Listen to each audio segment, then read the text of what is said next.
minahal niyo ako. Sa 27 years, konsihal, vice mayor, konsihal. Ang ating dating city councilor na Luzon ng Pasig at naglaro sa Kapunan ng San Miguel mula sa Manila Industrial and Commercial Athletic Association of the Philippine Basketball Association. ABC 1971 champion. Olympics Germany 1972. Basketball mula sa Puerto Rico 1973. 1970 champion Asian Youth and Korea.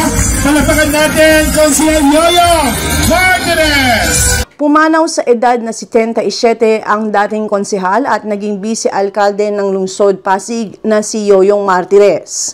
Naging kilalang basketball player at komedyante noong dekada 70 hanggang 80.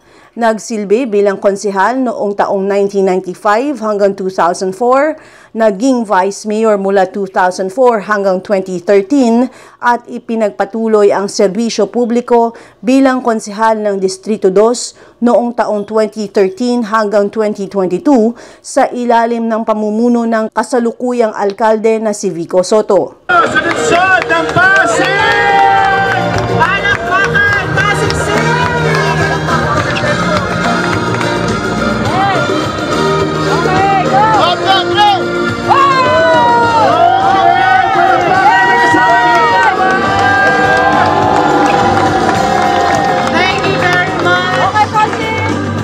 Thank you very much. Nakilalang palabiro, madaling makausap at lapitan ng mga Pasigenyo. Hindi kayo mawawalan. Ano? Akin lang yun. Masaya ba kayo? Parang hindi.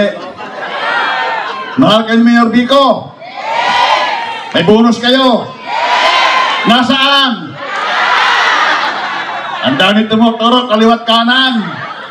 Huling nakapanayam ng iNews Pasig si Martirez noong November 2023 kung saan siya ay aktibong nakiisa sa Pasig Laban. Ang sports ay may katapusan. Pagdating sa tamang edad, tulad ko, kung sino man nakakalam sa edad ko, congratulations. Pero, ang pag-aaral, walang po katapusan. Para sa akin, ang primary ay ang edukasyon. Secondary lamang ang sports. Dahil ang sports, pagdating sa 50 anyos, wala na. Ang edukasyon, pagdating sa 100, andyan ka pa rin. Ang Pasig ay nagluluksa sa pamamaalam ni Martirez na nagbigay serbisyo sa lungsod ng 27 taon. Thank you very much. Okay, Pasig! Thank you very much, Konsehal Yoyong Martinez. Ako si Luan Peñano para sa latest na iNews Pasig.